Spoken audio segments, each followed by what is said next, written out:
The year is 1962. An American reconnaissance plane soars silently above the Caribbean, its camera lens capturing images that will bring the world to the edge of annihilation. Deep in the Oval Office, President John F. Kennedy leans over the photos, his face tightening. Soviet nuclear missiles. In Cuba, just 90 miles from American shores, the room grows tense. The stakes? Nothing less than the survival of human civilization. This is the Cold War, a global chess game where a single wrong move could set the world ablaze. But imagine, what if, in those tense moments, one side had blinked the wrong way? What if the Cold War had turned hot? After World War II, the map of the world changed forever. Two superpowers emerged, the United States and the Soviet Union. They had fought together against the Nazis, but once Hitler was defeated, their friendship shattered like glass. The Americans envisioned a world of free markets and democracy. The Soviets dreamed of global communism. Neither could tolerate the other's vision. Europe became the front line. On one side, NATO, led by Washington. On the other, the Warsaw Pact, commanded from Moscow. Across the globe, from Berlin to Korea, from Cuba to Vietnam, their rivalry played out not through direct battles, but through proxies, espionage, and threats. The world held its breath. October 1962, the Cuban Missile Crisis. In our timeline, both sides showed restraint.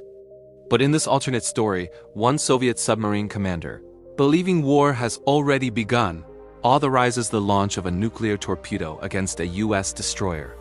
The explosion sends shockwaves, both literal and political, across the globe. Kennedy is rushed to a secure bunker. Moscow goes on full alert. The hotline between the White House and the Kremlin hasn't been established yet. There's confusion, mistrust, panic. Within hours, U.S. bombers are in the air, targeting Soviet missile sites in Cuba. The Soviets respond by launching short-range nukes stationed on the island. Miami is obliterated. Key West vanishes in a fireball. The Cold War has gone hot. NATO scrambles.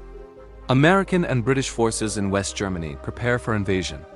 In Moscow, Khrushchev authorizes Operation Thunderstorm, a massive strike to seize West Berlin before the U.S. can respond. Columns of Soviet tanks roll across checkpoints. Berlin becomes a battlefield. American troops fire back. West German civilians flee in terror as mushroom clouds appear on the horizon. Tactical nuclear weapons are deployed in Central Europe.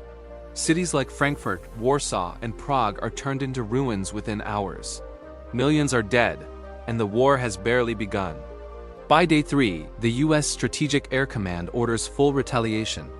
B-52 bombers streak towards Soviet airspace. ICBMs arc across the sky like shooting stars, carrying death with them. Moscow, Leningrad, New York, Washington, London. All are targeted. Within a week, over 400 million people are dead. The global climate collapses. A nuclear winter descends upon the Earth. The Cold War was never supposed to be fought like this because everyone knew there would be no winner. But this nightmare never happened. Because in our real timeline, Vasily Arkhipov, a Soviet officer aboard that submarine, refused to authorize the launch. His single act of courage quite literally saved the world. Kennedy and Khrushchev pulled back from the brink. The missiles were removed. The hotline was established. And humanity got another chance. The Cold War remained a dangerous game with close calls like the Able Archer exercise in 1983 and countless secret standoffs. But the world survived not through strength alone, but through restraint, communication, and a few moments of extraordinary human judgment. Because if the Cold War had turned hot, none of us might be here to talk about it today.